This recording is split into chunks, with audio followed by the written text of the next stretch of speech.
Je vous ai déjà dit, un mois, il n'y a point de repos pour les méchants. Partagez massivement cette vidéo-là. On fait un petit truc rapide afin de pouvoir faire la mise à jour de tous les jeunes et des parents aussi pour que tout le monde puisse comprendre.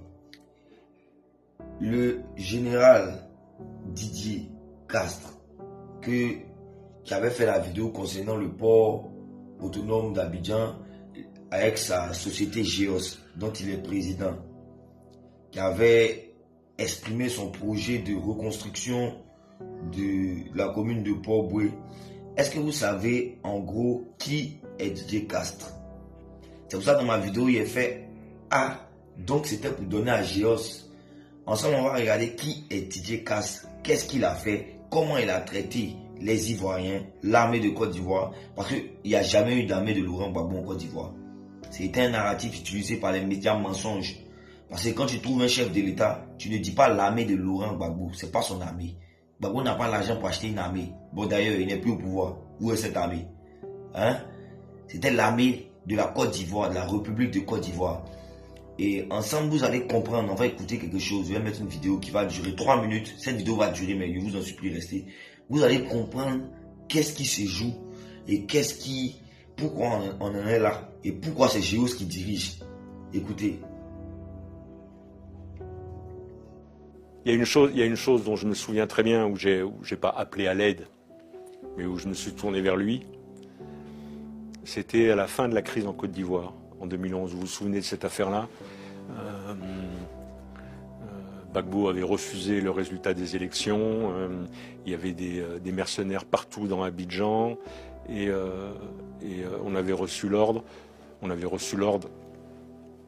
Confirmé par les Nations Unies de faire arrêter les massacres que perprétaient les troupes de Gbagbo contre la population dans le quartier d'Abobo, qui est Adjamé, dans le quartier d'Adjamé, qui est un quartier qui est plutôt peuplé par des gens du Nord, etc.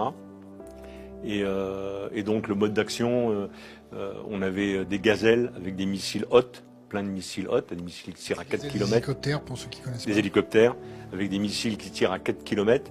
Et donc les ordres, j'étais chef du CPCO, et donc les ordres qu'on avait donnés, c'est détruire toutes les capacités militaires de Gbagbo. Donc ses bateaux, ses dépôts de munitions, etc. Sans jamais toucher à sa résidence où il était claquemuré. Et donc on fait ça 1 nuit, 2 nuits, 3 nuits, 4 nuits avec des pilotes extraordinaires qui dormaient pas, etc., qui volaient, revolaient. Enfin bon, ça a été quand même assez exceptionnel. Et à la fin, on pensait que Gbagbo allait céder comme ça.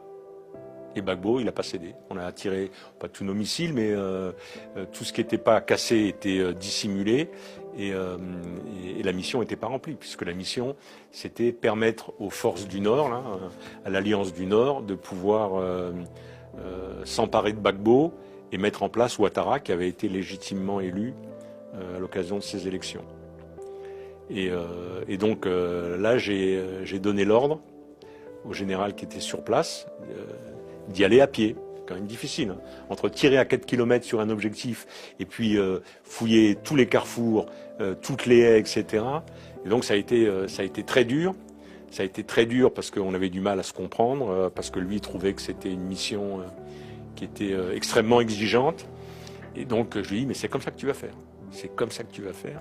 Parce qu'il est hors de question que l'armée française tourne le dos, fasse demi-tour face à une bande de mecs en claquettes, etc. Et donc voilà, ça a été compliqué. Ça a été un ordre, plus celui qui commandait était un bon camarade. Et ça a été très compliqué. Et je dis, c'est comme ça. C'est comme ça. Et puis ça faisait moi aussi 3 ou 4 nuits que j'avais pas dormi parce que je regardais un peu tout ce cinéma là. Et donc je dis à mon adjoint, je rentre chez moi, je vais prendre une douche, je dors 2 heures et je reviens. Et en partant, j'ai intercédé en disant, mais est-ce que j'ai eu raison? Est-ce que vous m'avez donné le discernement de prendre la décision? Est-ce que j'ai bien pesé ce que je faisais courir comme risque aux soldats français, etc., etc., etc.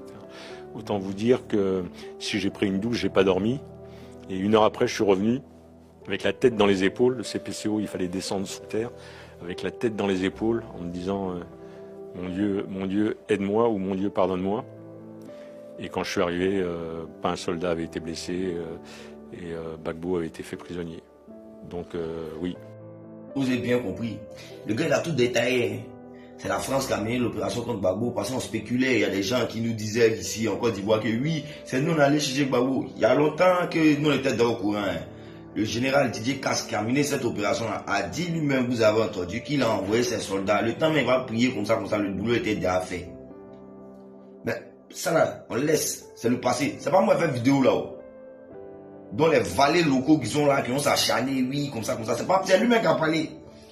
Mais ce qui m'intrigue, c'est que c'est même Didier Casse qui a mené l'opération là, le général Didier Casse, qui a mené l'opération contre Laurent Gbagbo. Aujourd'hui, il se retrouve président d'un groupe qu'on appelle GEOS. GEOS assure la gestion complète du port autonome d'Abidjan, PAA. Une nation qui n'assure pas son port. Vous savez ce que ça signifie? Suspect 95 a dit, tu payes voiture 5 millions, dédouanement 10 millions. Vous comprenez mieux? Le prix du riz a augmenté. Mais le riz, on l'importe, non? Et quand ça vient, si l'État de Côte d'Ivoire, la douane, doit manger, que GEOS aussi doit manger, mais tu t'attends à quoi comme taxe? C'est pour ça que j'ai dit dans ma vidéo, donc c'était pour donner à GEOS. Donc c'est un veto. Les Rouennais, tous les Mohawks qui claient 21 Kakou, ils savent très bien ce qu'on appelle veto. C'est un veto. C'est gay quoi. Après vrai, la dernière fois que tu as envoyé parler payer un mouvement pour moi, laissez faire 20 ans avant ton gay. C'est ça qui est là. Ça n'a pas encore commencé. Ceux qui défendent ça là, j'espère que vous êtes vraiment assis sur des livres ou bien sur des trucs. Parce que nous aussi on fait des recherches. Ciao. Mettez-vous du bon côté. Hein. Mettez-vous du bon côté. Oh.